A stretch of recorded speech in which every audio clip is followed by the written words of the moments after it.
Yuk berantas pungli. Halo, selamat siang. Perkenalkan kami dari kelompok 5. Saya Maria Joana dari kelas 10-3. Ada Nama saya Lofi, kelas 10-3. Perkenalkan, saya Marisa Fernanda Dawan, panggilannya Nanda. Perkenalkan, nama saya Jelita Maria Meke Situmorang dari kelas X3. Nah, kami di sini untuk menjelaskan mengenai pungli dan bagaimana cara atau sedikit cara untuk berantas pungli. Yuk disimak. Pertama, saya akan memperkenalkan kasus pungli tersebut terlebih dahulu. Kasus ini terjadi di terminal pelabuhan di Jawa Timur, di mana terdapat banyak sekali preman yang melakukan pemerasan dan pemalakan terhadap para supir. Dan preman juga menjadi calobas dengan menjual harga tiket yang mahal kepada para pengguna transportasi tersebut. Para preman juga menaikkan harga karcis parkir bagi para supir. Nah, karena tidak ingin ketahuan, mereka membuat karcis palsu dengan menaikkan harganya. Apa itu pungli? Pungli adalah suatu perbuatan yang dilakukan oleh seseorang atau pegawai negeri atau juga bisa dilakukan oleh pejabat negara dengan cara meminta pembayaran sejumlah uang nih, tetapi tidak sesuai atau tidak berdasarkan peraturan yang terkait dengan pembayaran tersebut.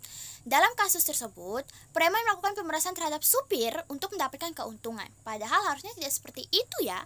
Preman juga menaikkan harga tiket bus sehingga 400% dari harga sebenarnya, dan itu tentunya sangat merugikan masyarakat dan supir. Saya di sini akan menjelaskan mengenai pungli dari pandangan sosiologi. Pungli merupakan salah satu objek dalam kajian sosiologi. Mengapa? Karena objek kajian sosiologi adalah masyarakat. Oleh karena itu, pungli termasuk dalam objek kajian sosiologi karena berkaitan antara preman yang memeras korbannya, yaitu para sopir dan masyarakat. Lalu, faktor apa saja sih yang membuat kasus pungli itu terjadi? Pertama, keserakahan para preman untuk terus-menerus memeras. Kedua, kurangnya pengawasan. Yang ketiga, adanya kebiasaan dari si pelaku pungli untuk terus memeras masyarakat atau para sopir menjadi kenikmatan bagi mereka yang akhirnya berujung kebiasaan. Adapun dampak atau pengaruh adanya pungli, diantaranya terjadinya pemaksaan yang berujung kekerasan kepada para sopir atau masyarakat dirugikan, menjadikan para sopir semakin kurang biaya hidup karena uangnya habis untuk memberi jatah preman dan karcis yang harga tiketnya dinaikkan hingga 400%. Dilihat dari sudut pandang ekonomi, konsep kelangkaan pada kasus tersebut adalah preman yang menaikkan harga tiket kepada para penumpang. Penumpang terpaksa membayar karena itulah transportasi mereka untuk pergi ke tempat tujuan. Para supir truk dan bus juga terpaksa membayar karcis yang harganya sangatlah mahal. Jika tidak, mereka tidak bisa memarkirkan truk atau bus mereka. Kelangkaan dilihat pada tiket bus dan karcis. Konsep skala prioritas pada kasus tersebut adalah keinginan para penumpang pastinya ingin pergi ke tempat yang mereka inginkan dengan harga tiket yang murah. Tetapi kebutuhan mereka tentunya tidak bisa memenuhi keinginan mereka karena mereka harus membayar dengan harga yang mahal. Sama halnya dengan para supir yang harus membayar harga karcis yang mahal untuk memarkirkan truk atau bus mereka. Biaya peluang dalam kasus tersebut, para penumpang berkorban untuk membayar harga yang lebih besar dari harga sebenarnya. Para penumpang harus membayar sekitar 400% dari harga asli. Ini terjadi karena tidak adanya pilihan lain. Kasus ini melanggar UUD 1945 pasal 33 mengenai sistem ekonomi Indonesia yang berbunyi demokrasi ekonomi dengan prinsip kebersamaan, efisiensi, berkeadilan, berkelanjutan, berwawasan lingkungan, kemandirian, serta dengan menjaga keseimbangan dan kesatuan ekonomi nasional. Nah, kasus ini sangat tidak sesuai dengan pasal tersebut karena telah melanggar pasal-pasal tersebut. Saya di sini akan menjelaskan mengenai pungli dari pandangan antropologi. Hubungan kebudayaan dan pungli itu apa sih dan mengapa antropologi mempunyai hubungan dengan pungli?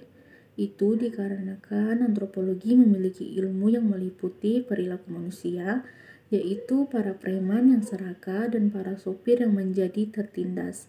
Dan ada juga ilmu antropologi hukum berkaitan dengan norma sosial yang bertentangan.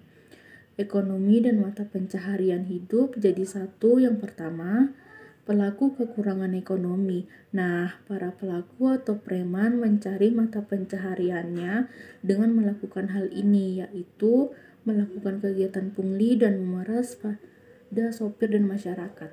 Mari kita lihat, kasus tersebut telah melanggar sila apa aja sih? Nah, kasus tersebut tentunya sudah melanggar sila pertama. Kenapa? Karena sudah melanggar norma-norma dalam keagamaan. Dalam kasus tersebut, para preman telah melakukan tindakan kekerasan dan penipuan. Kasus pungli tersebut juga tidak sesuai dengan sila kedua, karena seharusnya setiap masyarakat ikut saling mengembangkan rasa mencintai dan tidak semena-mena terhadap orang lain, yaitu diantaranya tidak melakukan kekerasan dan tidak melakukan tindakan yang merugikan orang lain. Kasus yang terjadi di terminal dan pelabuhan itu sudah pasti melanggar sila ketiga loh. Hal itu dapat dibuktikan dengan para preman mementingkan diri mereka sendiri. Mereka menaikkan harga tiket dan karcis serta mengambil keuntungan daripada itu. Mereka melakukan hal itu tanpa memikirkan bagaimana para supir dan juga masyarakat yang lain. Nah, solusi dari Dalam kasus tersebut, kita bisa melihat terjadinya kekerasan yang terjadi antara preman dan para supir. Tentunya, agama tidak mengajarkan umatnya untuk berbuat hal yang tidak baik. Lalu, kasus ini juga melanggar norma hukum loh. Kok bisa? Karena penipuan itu merupakan suatu kasus yang melanggar UUD, yaitu norma kesusilaan. Tujuan dari norma ini adalah mewujudkan kehormatan hubungan antar manusia, tetapi hal ini sangat berbeda dengan apa yang terjadi di kasus itu. Maka kasus tersebut telah melanggar norma kesusilaan. Kita harus mengerti bahwa pungli-pungli yang terjadi sekarang ini harus dihapus, agar kasus dan budaya pungli ini tidak terjadi lagi. Karena hal ini telah mengurangi rasa saling menghargai dan menghormati sesama manusia. Nah, karena sangat merugikan orang, apa saja sih yang perlu dilakukan untuk menyelesaikan kasus pungli yang terjadi?